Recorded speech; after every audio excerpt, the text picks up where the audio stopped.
বুখারীর বর্ণনা ৮০ বছর বয়সে কুঠার দিয়ে লজ্জাস্থানের সামনের চামড়াটা কেটে নিজ হাতে নিজের সুন্নাতে খাতনা সেরেছেন। এমনি এমনি আল্লাহর প্রিয় হন নাই।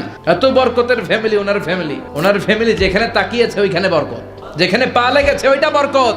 যেই মাটিতে হাত দিয়েছে মাটিটারে সোনা বানিয়ে দিয়েছে কে?